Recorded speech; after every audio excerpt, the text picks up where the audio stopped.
E aí galera, sejam bem-vindos a mais um vídeo da SPW, eu sou o Gui. E é isso galera, o Crown Jewel de 2025 que aconteceu na Austrália está nos livros de história. E eu falo pra vocês que o evento foi bastante bom, pelo menos na minha opinião.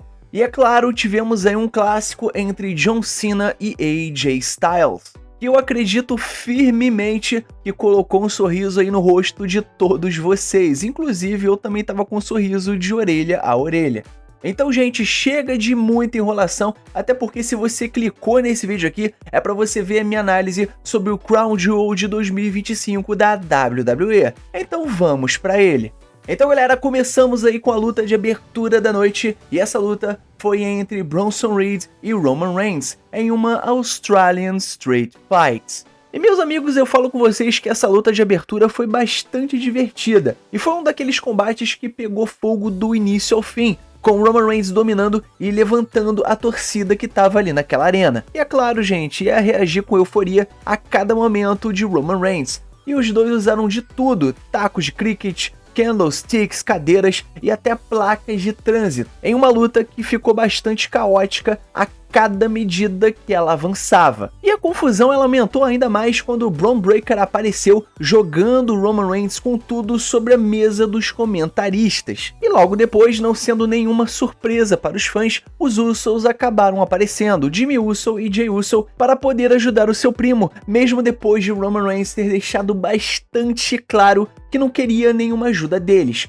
o que gerou bastante tensão entre a família. E após várias trocas de golpes entre eles, e alguns momentos até que bastante confusos, e o Jey Uso acabou fazendo uma coisa que muitos de vocês inclusive já até esperavam. Ele acabou fazendo uma cagada e acertando uma spear acidental, é claro, em cima de Roman Reigns, atravessando uma mesa, o que é claro acabou custando a luta para Roman Reigns. E Bronson Reed, como não é idiota nem nada, acabou acertando um tsunami em cima de Roman Reigns e garantiu a vitória para o The Vision. E bom, gente, apesar de um ritmo um pouco arrastado em certos trechos da luta, a execução foi bastante boa, foi sólida. E o público acabou sendo participativo do início ao fim da luta, o que é uma coisa muito boa. Fora que eu também fiquei bastante chocado em eles darem aí a vitória para Bronson Reed em cima de Roman Reigns. E essa, meus amigos, foi apenas a segunda derrota de Roman Reigns em uma singles match em questão de anos. Ou seja, essa vitória de Bronson Reed não foi qualquer merda. E é claro, isso vai acabar elevando ainda mais o The Vision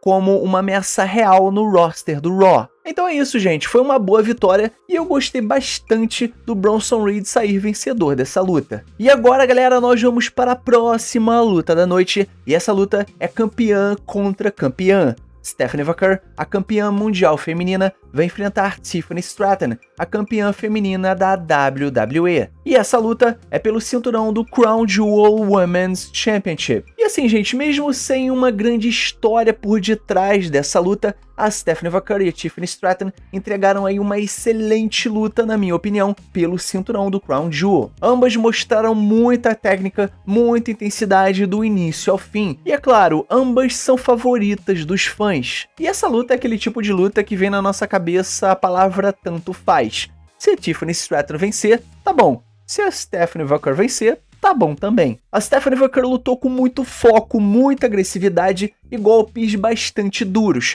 assumindo aquele papel de vilã na prática da luta, o que pelo menos eu acho que funcionou muito bem dentro da dinâmica do combate. Tiffany Stratton também vendeu muito bem os golpes e aos poucos foi igualando o nível de intensidade da chilena, o que acabou fazendo a luta ficar ainda mais empolgante à medida que ela avançava. E como sempre, com aquele golpe característico da Stephanie Vaquer, Devil's Kiss, como sempre, coloca a arena abaixo. Aí toda hora eu acabo lembrando do Booker T por causa disso. Muito obrigado, Booker T. Aí, gente, no clímax da luta, Stephanie Vaquer acertou um Crunch Screw Splash. Eu acho que precisa aí ter um nome, precisa ter um nome especial para esse golpe dela, esse finalizador. Esse golpe que ela acerta da terceira corda necessita ter um nome. Sendo assim, gente, ela acertou esse golpe de uma forma perfeita para poder garantir a vitória, em um momento que levou o público à loucura. E outra coisa bastante interessante que vale a pena a gente falar aqui nesse vídeo, eu não sei se vocês vão entender, principalmente a grande maioria eu acho que vai, é quando a Stephanie Vaquer passa aquela mão no cabelo e ela dá uma olhada pra câmera, não tem como você não se apaixonar por essa mulher. E é claro, eu também não vou tirar o mérito de Tiffany Stratton, porque a torcida ela tava a favor aí de ambas essas mulheres. Mas claramente vocês perceberam que a torcida estava mais inclinada a apoiar a Stephanie Vaquer, que saiu do ringue ovacionada após uma performance muito marcante. Então prestem muita atenção nessa mulher, porque a WWE tá pegando aí no foguete e colocando nas costas dela para ela ir ao infinito e além. E eu digo mais, meus amigos, ela tem tudo aí para ser uma das mulheres mais bem-sucedidas da história da WWE. Se ela for trabalhada da forma correta e não cagarem essa mulher ao longo do caminho, é questão de tempo que isso aconteça. E agora, meus amigos, nós vamos para a terceira luta da noite. E essa luta é entre John Cena contra AJ Styles. E olha, gente, uma coisa eu vou falar pra vocês, que se você não sentiu alguma coisa muito especial assistindo essa luta,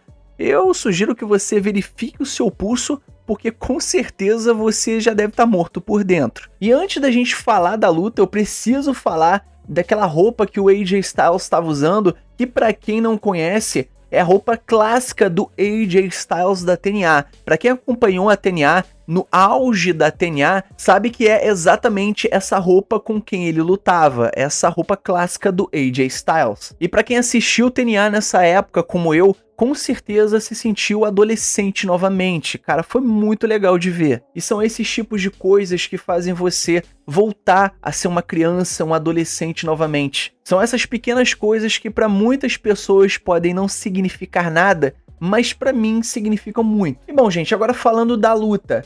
Eles sabiam que não iam conseguir criar essa magia dessas lutas clássicas que eles tiveram no passado.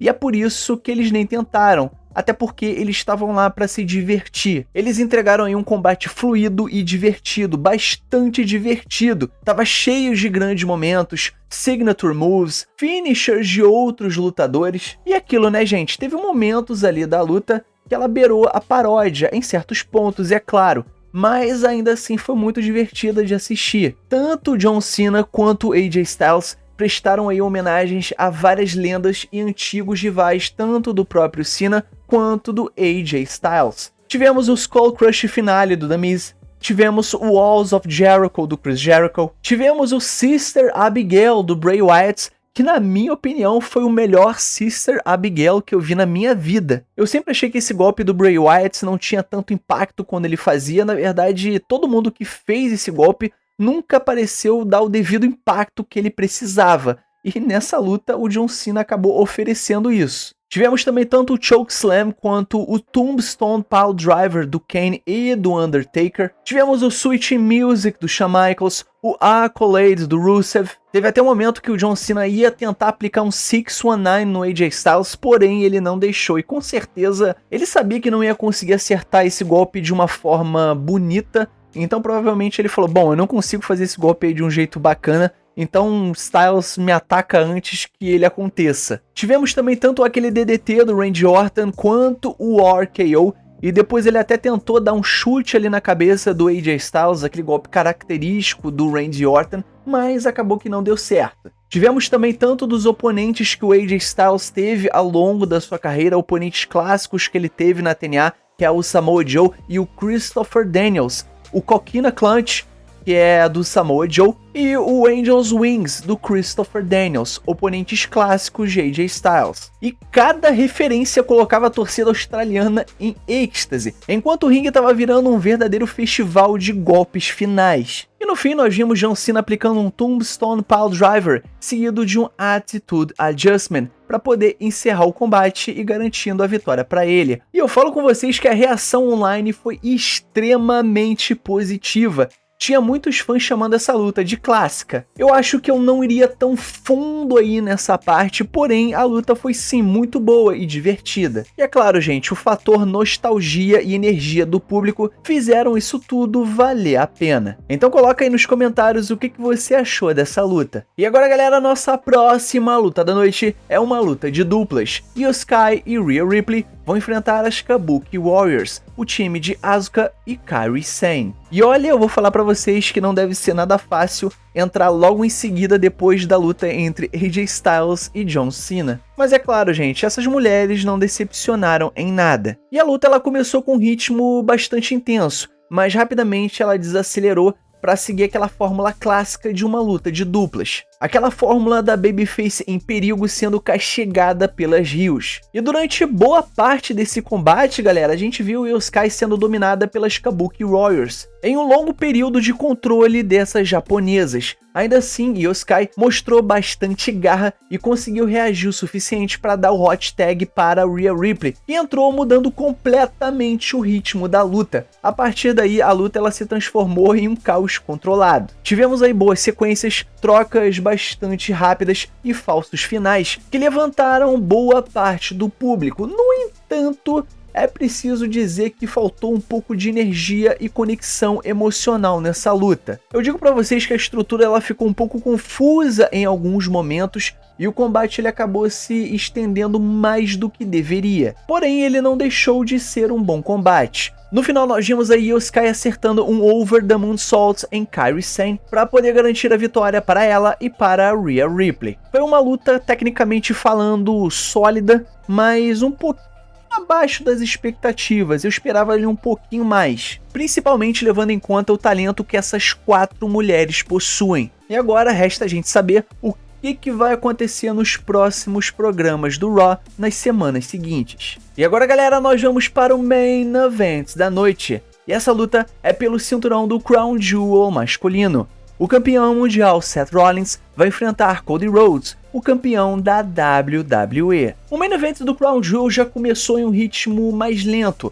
com Seth Rollins conduzindo a narrativa através da sua frustração e emoções conflitantes, oscilando entre a dificuldade de entrar de vez no combate e momentos de arrogância quando ele assumia o controle. E bom, o início ele foi bastante cadenciado e metódico, com o Seth Rollins focando no ombro de Cody Rhodes, embora a venda da lesão tenha sido ali um pouco inconsistentes em alguns momentos da luta. E bom, com o passar do tempo, o ritmo ele acelerou o combate e ganhou sequências um pouco mais intensas. Tivemos aí também vários movimentos arriscados e grandes momentos que colocaram ali o povo de pé das suas cadeiras. Tivemos um coast to coast de cabeça aplicado por Seth Rollins e um crossroads do alto da terceira corda executado por Cody Rhodes. Foram movimentos lindos. E a partir daí, como toda luta que se preze, ela começou a pegar bastante fogo. Aí no final, gente, Seth Rollins acabou cedendo para os demônios internos dele, utilizando aquele Rolex, aquele relógio que o Cody Rhodes havia ali presenteado para poder acertar um soco brutal na cara de Cody Rhodes, seguido de 2 curb stomps que acabaram garantindo a vitória para Seth Rollins. E isso sem ajuda de ninguém, sem ajuda do The Vision, sem ajuda de Paul Heyman, sem ajuda de Bronson Reed, sem ajuda de Bron Breakker, sozinho. E com isso, gente, Seth Rollins ele finalmente superou aquele adversário que ele nunca havia conseguido derrotar antes, encerrando a noite aí com um pouco de mistura de redenção e escuridão por parte do Visionário. O pay-per-view ele termina tanto com Stephanie Vaquer quanto com Seth Rollins levantando os cinturões do Crown Jewel. Mas agora, galera, eu quero saber de vocês. Qual foi a sua opinião aí e uma nota para o Crown Jewel de 2025? Você curtiu o pay-per-view ou você achou mais da mesma coisa? Não esquece de deixar a sua opinião aqui embaixo nos comentários. Então é isso, gente. Não esquece de curtir esse vídeo, se inscrever no canal, ativar o sininho e comentar embaixo tudo isso que eu passei pra vocês, beleza? E o mais importante, é claro, somos Pro Wrestling. Valeu e fui!